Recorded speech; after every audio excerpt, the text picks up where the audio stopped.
mad cat up in the tree. We've got Rada waiting for him to come down and play. But over the last few weeks, I've been seeing some really strange questions with regards how to make compost.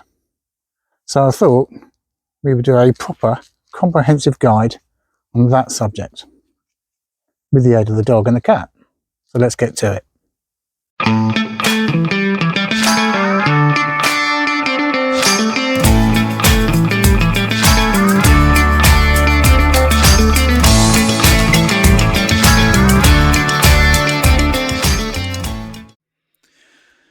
So today we're going to talk about black gold, and it's the biggest resource as a grower you can have, because without it you're not going to get the produce that you're really looking for and that you deserve. Now, I've come across a lot of different comments, questions on various social media groups that I'm part of, who are asking the same old question: what goes in a bin or into the process, what you shouldn't put in. And I mean, I saw one the other day where somebody was talking about putting in disposable sponges. I mean, no. However, if you look at the idea that anything that goes in your compost bin should originate from an organic source, then you're pretty much there. So we're going to look at this video that I put together that gives you a definitive guide on how to produce black gold for your garden. So let's have a look at that now. Composting is a complex biological process that's carried out by microorganisms, primarily bacteria, fungi and other microbes. And here's a breakdown of the key processes involved. It all starts with the initiation, which in other words means the introduction of organic materials. When you start a compost pile, you're going to be introducing a mixture of green and brown organic materials. The green materials provide the nitrogen, and the brown materials supply the carbon. This then takes us to the next stage of the process, microbial activity. This is the bacteria. Initially, mesophilic bacteria dominate, operating at moderate temperatures. As temperatures rise due to microbial activity, thermophilic bacteria take over, thriving in higher temperature ranges of between 120 to 160 degrees Fahrenheit or 49 to 71 degrees Celsius. Then there's the fungi. These fungi, including moulds and mycelium, play a crucial role in breaking down tougher materials like wood and plant cellulose. This then takes us on to the actual decomposition, which is cellulose and hemocellulose breakdown. Enzymes produced by bacteria and fungi break down complex carbohydrates like cellulose and hemocellulose into simpler sugars. Protein decomposition is when the microbes decompose proteins into amino acids.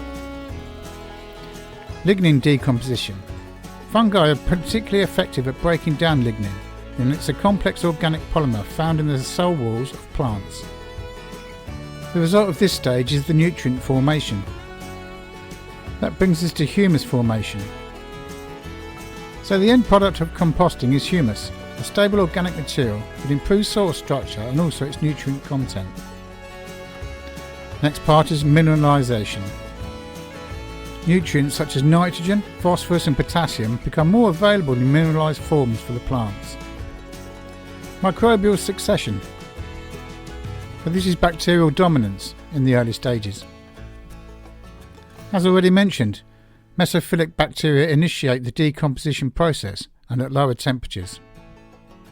In the later stages of the process, fungal dominance is more apparent. As the compost matures and temperatures rise, thermophilic bacteria and fungi become more prevalent. Temperature changes. The mesophilic phase.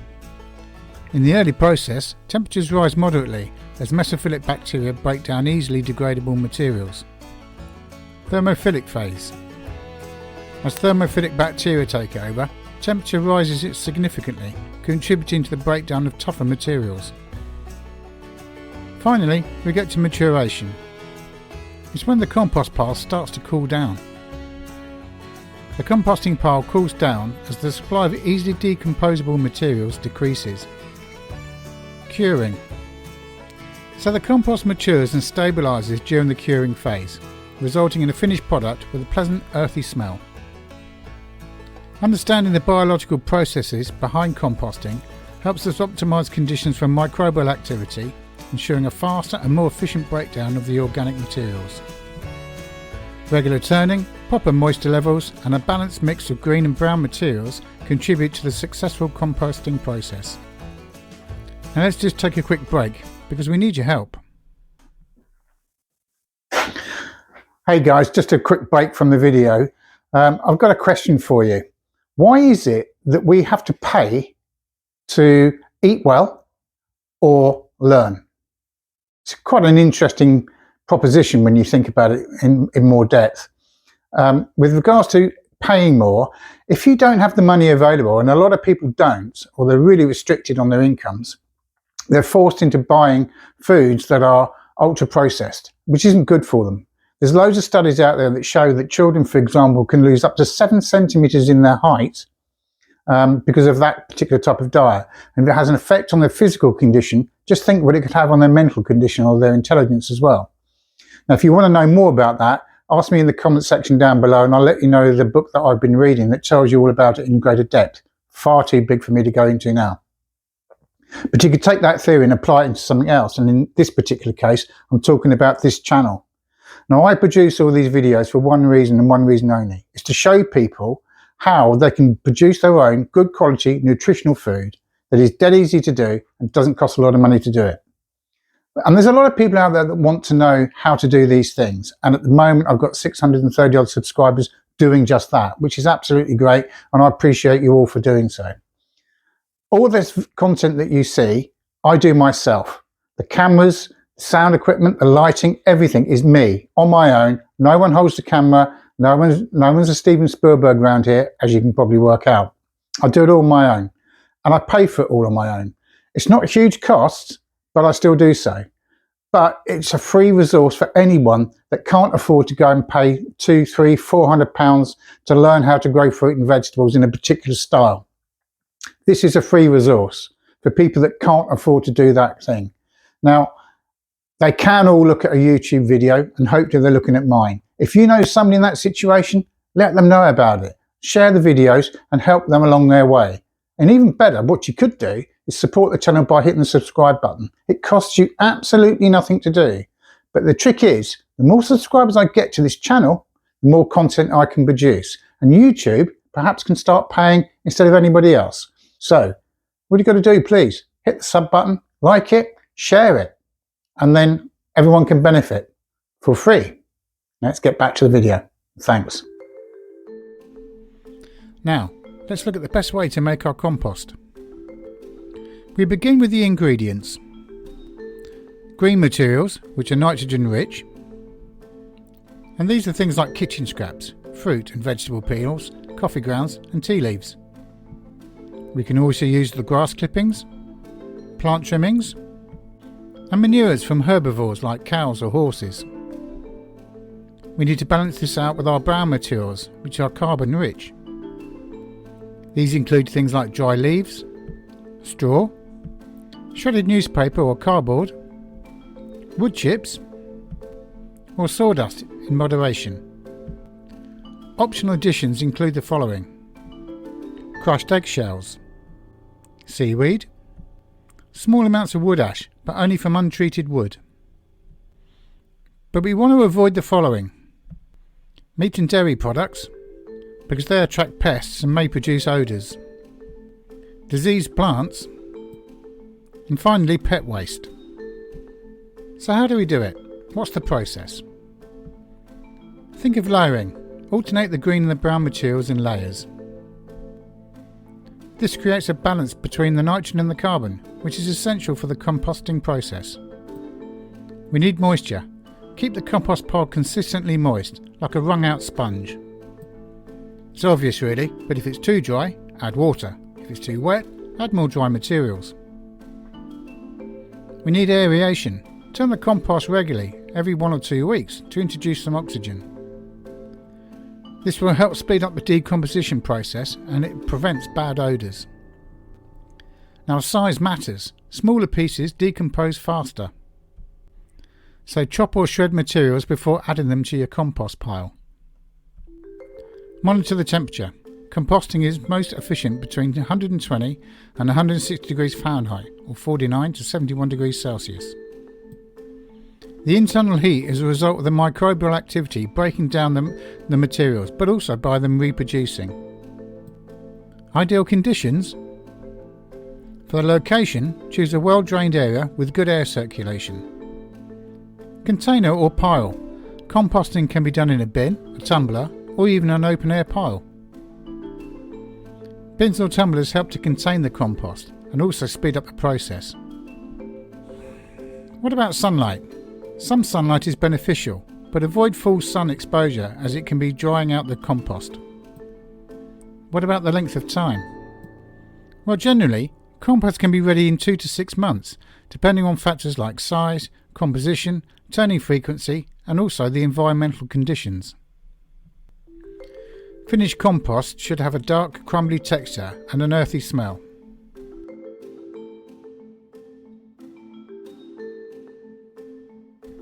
Troubleshooting. First of all, odour. If your compost smells bad, it might be too wet or have too much green material. The solution is to add more brown material and turn the pile. Make sure you don't add any meat or dairy products to it, otherwise it's going to attract pests. If you still have pests, turn the compost more frequently just to disturb them. Now it's ready, we can start using the compost. You can mix it with soil. Blend compost with garden soil to enhance fertility and structure. Then there's mulching. You can use compost as a mulch to retain soil moisture and also to suppress weeds.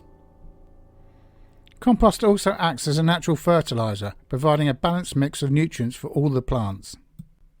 Remember though, composting is a flexible and forgiving process, and any adjustments can be made depending on your own circumstances. Just experiment and find a routine that works best for you. Okay, now hopefully you've got a really good understanding about the process of making compost or black gold and how you can use it and how long it takes.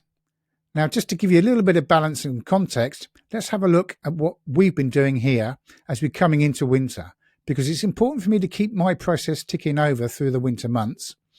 And let's just see how well it's doing since I filled these 2 bins up at the end of September, just gone. Now, regular viewers are going to know that this is my compost setup. I've got a 3-bay system here, the end one being the finished article. And I'm not actually spreading any of this on the ground at the minute because we've still got a fair bit of this horse manure that I had delivered in the summer. That's okay to put directly onto the beds for the winter period. But if we look closely into these bays, we'll see in a second just how effective it is to get our black gold. And this orange thing you can see here with a long handle is our very important and useful tool, the pitchfork. So let's have a look inside this heap. Now, I finished filling this end of September, and you can still see there's still stuff on the top here that hasn't decomposed as yet. There's a bit of wood ash there. A lot of this is debris from the vegetable patches I've been clearing the beds, but we want to just get into here and see what it looks like. So I'm using the pitchfork. I'm trying to do this with one hand, so we'll just lift that up and look what we got. It's pretty good. Try and do that one. Give you a better shot there now. So that's been working really well. Very pleased with that.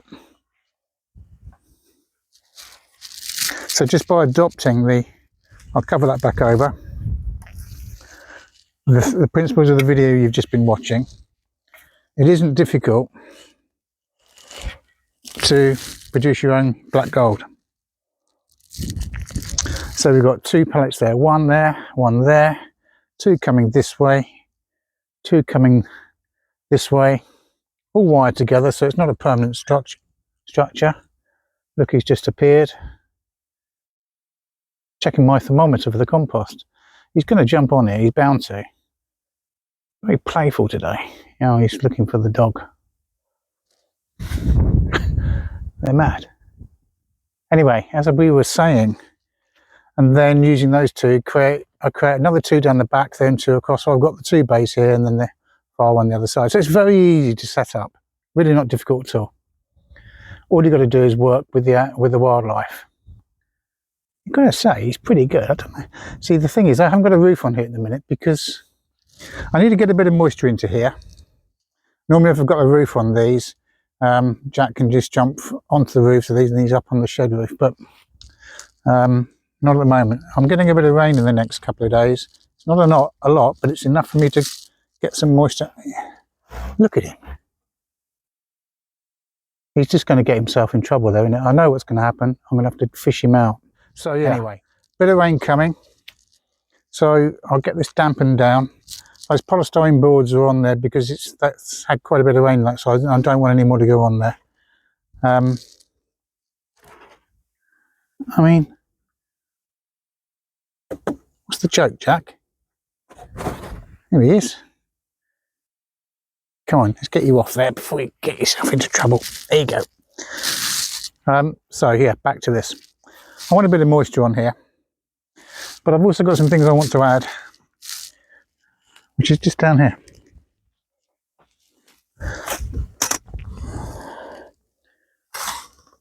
So this is a bucket of wood ash from the wood burner. And what I do with the actual wood burner, I'm just trying to pop this up, is if you look in there, you can see a lot of black bits of charcoal. So basically, when I'm burning the wood on the wood burner, I close it right down.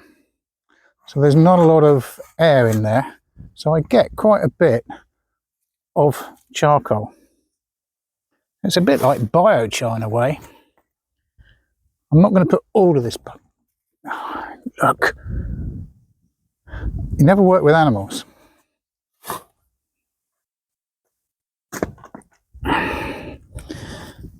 As I was saying, there's quite a bit of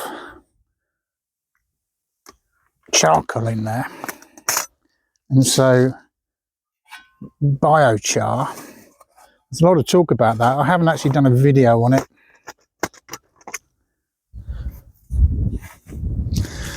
but it's good.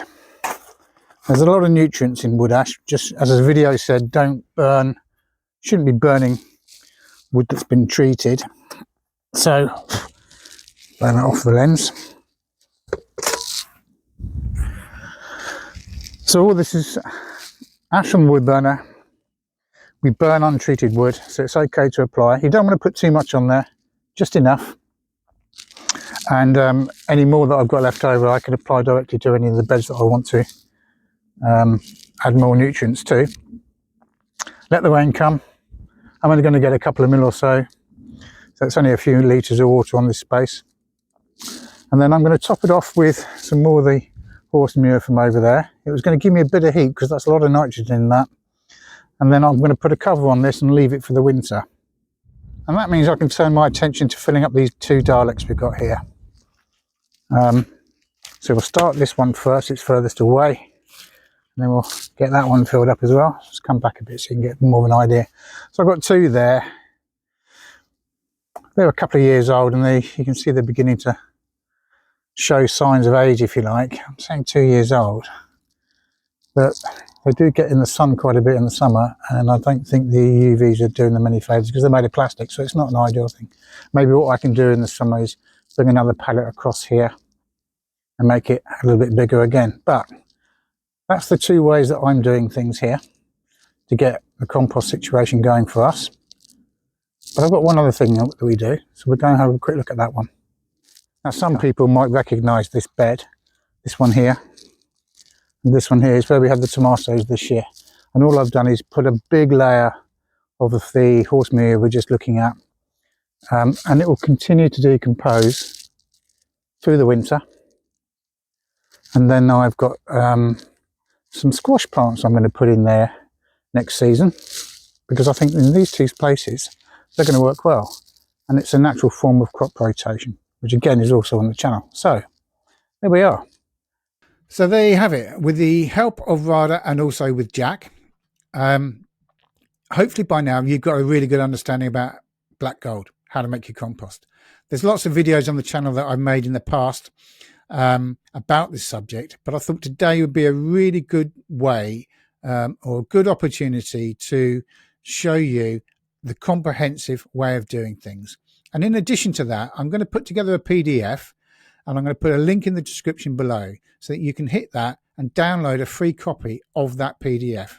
And with that, you can do one of two things. You can either share it with somebody that can perhaps do with that information and help them out, or you can just print it off and pop it up on your wall outside in the shed, or laminate and put it by the side of your compost if you want to, so everybody can see what should and shouldn't go in the bin. And like I say, it's absolutely free. Hand it out. Let anybody else have it if you think it's worthwhile.